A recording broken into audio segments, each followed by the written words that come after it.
I've raised my hand before, so I just want to preface that I have opposite views, but I do want to have a genuine conversation without feeling belittled. So I do just want to preface that. Yeah. I am a feminist. I do study specifically academia and the structure of academia and what that looks like for people of color.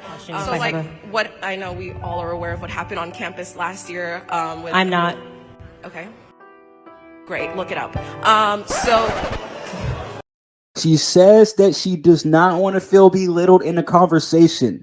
But yet halfway through the conversation, when Candace Owens says, look, I need an example, and I don't know what happened on your campus. I don't even know you. So what are we talking about here? Can you give me an example? All right, what happened on campus? She turns around because she listened to something that somebody else is saying in the crowd. And then she says, oh, well, look it up. Bro. This generation is cooked.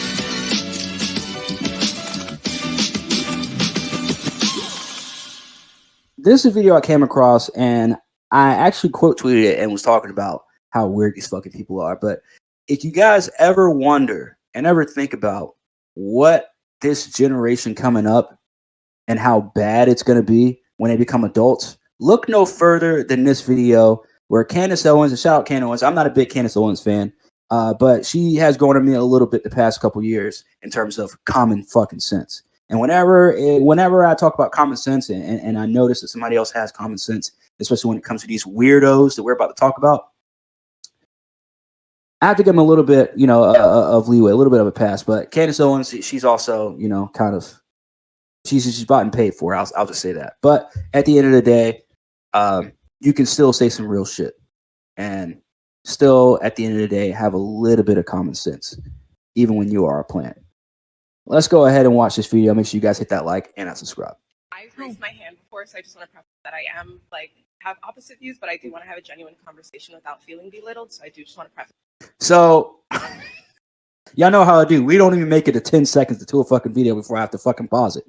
But I want to say already, starting off in this, whatever question she's even going to fucking ask her, the fact that you have to preface, I don't want to feel belittled when I'm asking a question and whatever you say, I don't want to feel like you're attacking me. What kind of world do we live in? 10 years ago, they would have laughed her ass out the building. Now everybody's sitting there silent. Nobody wants to say anything. Nobody wants to say, just get on with your fucking question. Not even Candace Owens. Well, she's the guest, so I understand why she wouldn't just say, hey, nobody gives a shit about that. Just get on with your fucking question. Yeah. I am a feminist. I do study specifically academia and the structure of academia and what that looks like for Stop talking so fucking fast, too. I hate when people do that. I do that. I talk sort of fast, but I stutter.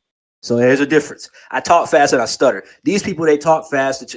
I don't know why they do that, but they do. It's always they either talk really, really fast or they just get so overly emotional, you can't understand what the fuck they're saying. So either way, you can't really understand what they're saying. So I'm glad whoever put the captions here, they put the captions here. Of color. So in relation to free speech, do you feel that free speech is free for everybody in terms of Western society and the America that we live in today? And at what point does free speech no longer become free? What do you mean? At what point does it become no longer become free? Some rhetoric can be harmful to other communities, especially in the way that it's spread in the media.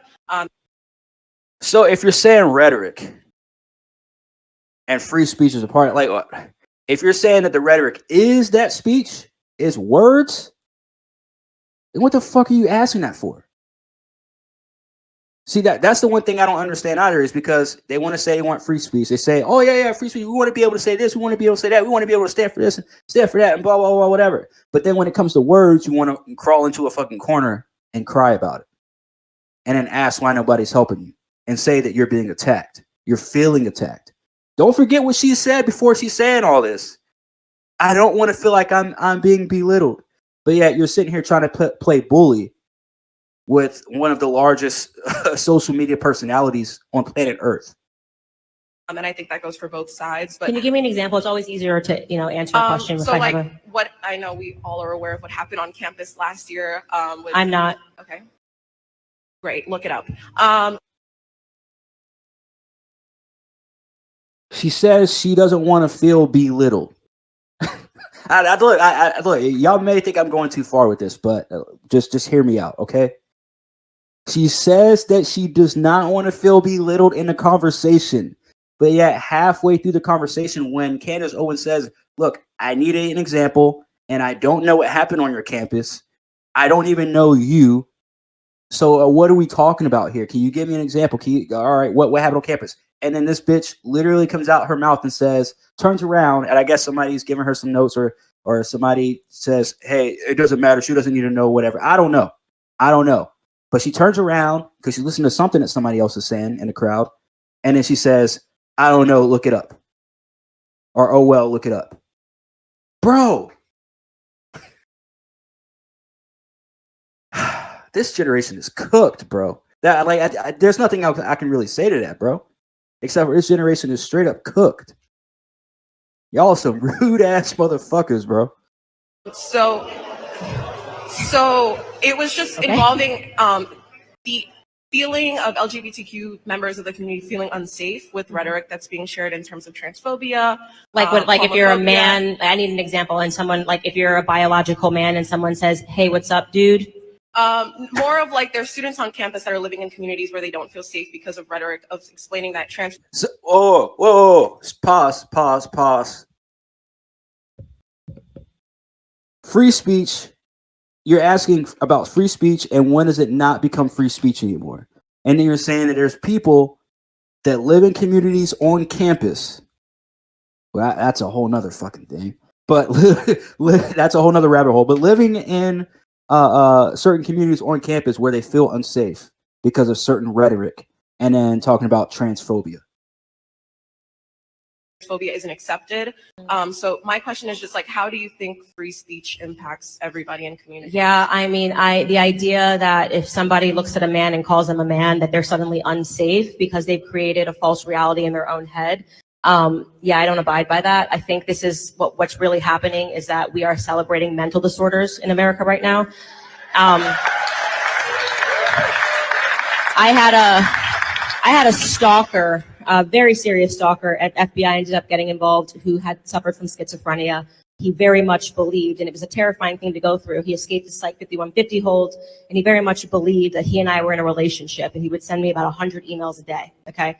In the world of what you believe in your own head now needs to be accepted as reality, I would have had to marry him and raise my children with him, okay? That's a tell you right there, man. Don't listen to these weirdos. That's a perfect example of that. That's probably a better example. I wouldn't say better, but a more detailed example than what Dave Chappelle gave during the stand-up about Jim Carrey. I mean, think about it. Dude was living in his own fucking reality and thought that it was actual reality, but then got smacked back into reality.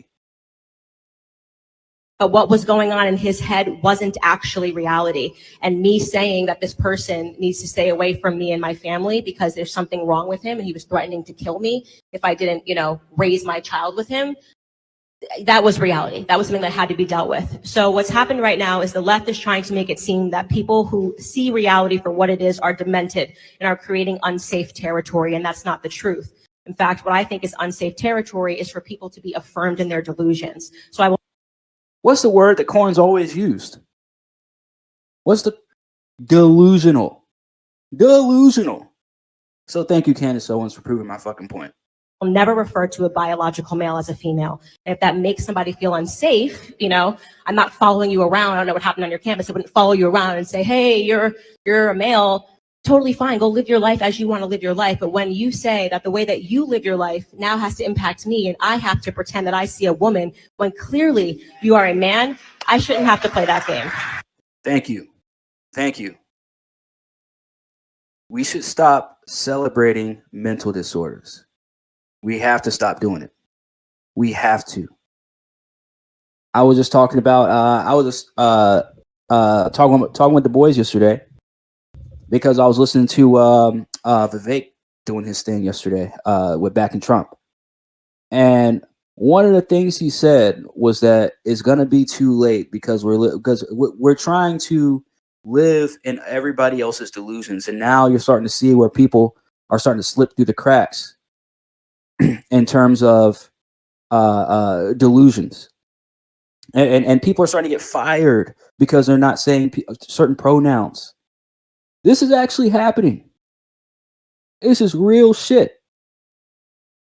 And he said that, now again, I'm not this big Vivek supporter. I don't support none of these fucking politicians, but I am going to say that when they do say real shit, I will give them credit. I'm not saying Vivek is real. I'm just saying he said some real shit. But he said that by the time that this younger generation gets to high school and we don't have a control over this shit, we can't get a hold of this fucking agenda and put a stop to it, it's going to be too late. By the time these kids become teenagers, it's going to be way too late to stop all this weirdo shit. All this pronoun shit. You got people making TikTok videos in closets, in work closets, Starbucks closets, Dunkin' Donuts closets, fucking Walmart closets, crying because somebody didn't say the right fucking pronoun. Shout out to Mark. He says, it's embarrassing to see people like her using such safe words to express herself. How are people supposed to take you seriously when you sound like this? Facts. How? How am I supposed to take you serious that when before we even have a conversation, you're saying, well, I need to preface this before we even have a conversation, before I even ask you a question. Me as the weirdo person in the crowd, I need to make sure that you're not going to make me feel belittled in this conversation. I want you to affirm. I need your affirmation that you won't make me feel verbally harmed and emotionally harmed and mentally harmed, even though she's already mentally fucked. You can already tell she's already mentally just out of this world. Ain't no coming back from that. The way she was acting, the way she was being disrespectful. And again, I'm not holding no Candace Owens to no high fucking pedestal, but we all know who she is. We all know she's a very prominent person in a conservative community. We know how big she is, how popular she is, the numbers she brings in, the money that she has. We know all that. So the fact you're going to sit up there and try and get your jabs in on a college campus, Jesus Christ, man. And then you still don't make any fucking sense. And then Candace Owens, I would love to see this chick's reaction after Candace Owens gave her just a simple old fucking answer, just a detailed one, and say, hey, here's an example of why we should not cater to these weirdos and their fucking delusional selves. And then she gave another example. And then she says, hey, we shouldn't be playing these fucking games because that's all it is a fucking game.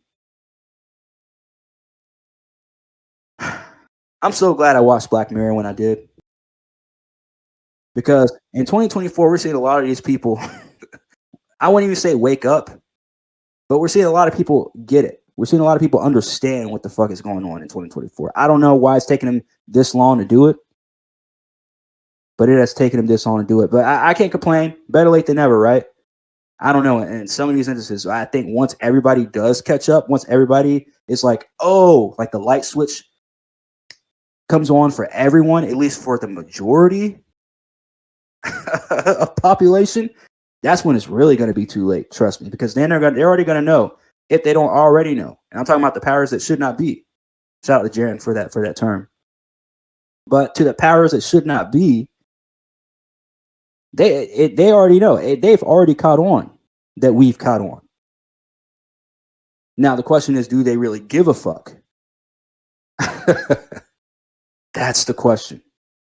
I think that's probably the question of 2024. We know what the agenda is, and we know that they know that we know.